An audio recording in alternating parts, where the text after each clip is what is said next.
একটা অসুবিধা হয়ে গেছে। গু লেগে গেছে। ও গুটি লবো? হ্যাঁ গো, তোমার কাজটা হয়ে যাবে। হয়ে যাবে, তোমার কাজটা হয়ে যাবে। তুমি বুঝছো না কেন? বলছি তো কালকে যাবো। এই কাজ যখন লিখি তখন যাবো। কাল যাবো, কাল। ফিতেতে গু লেগে গেছে। কই, কোথায় গু? নতুন ফিতে। হ্যাঁ, গু লাগবে নাকি? এ তুমি রাখো তোমারা, গান মারো, আলাদা আমি খুঁজে লাগাও তুমি। এ আমি একবার সাইড থেকে আসছি, বুঝলে?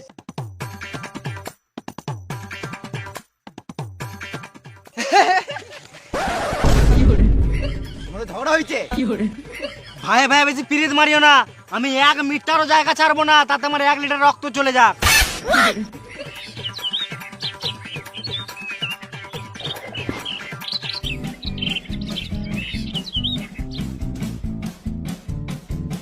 কোন শুয়োরের বাচ্চা গেলে যে মাঠে ঘাটে হেঁকে দেয় কে জানে।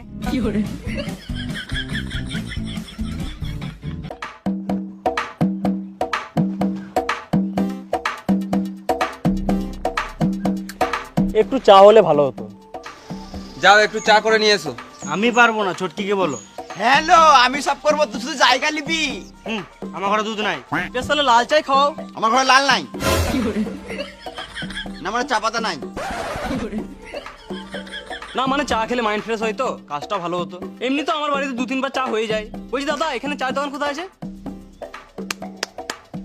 এই দুপুরে চায়ের দোকান কোথাও খোলা থাকবো না।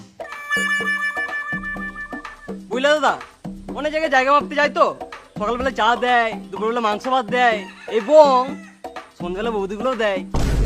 না গো, আমি ওইসব করি নাই, যা করেছি বিয়ের আগে। একদম চোখ দেখাবে না, আমার এখনো টাইট আছে। বৌদি গেলে দেয় মানে? না মানে বৌদিগুলো খেতে দেয়। কিন্তু তুমি কে? তোমাকে তো চিনতে পারলাম না। ওটা আমাদের পাড়ার দালাল বটে। দালাল বলো না, বুঝলে?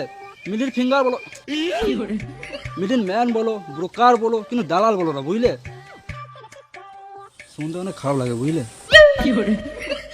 তোরা জায়গা মাপছিস, আগে বলছিস আমি খটে লাগিয়ে বিচের দাম। জায়গাটা বিচে কি আমরা মাঝ মাঠে গান মারাবো নাকি? তোর কোনো কাজ আছে? না। তাহলে ফিতেটা ধর।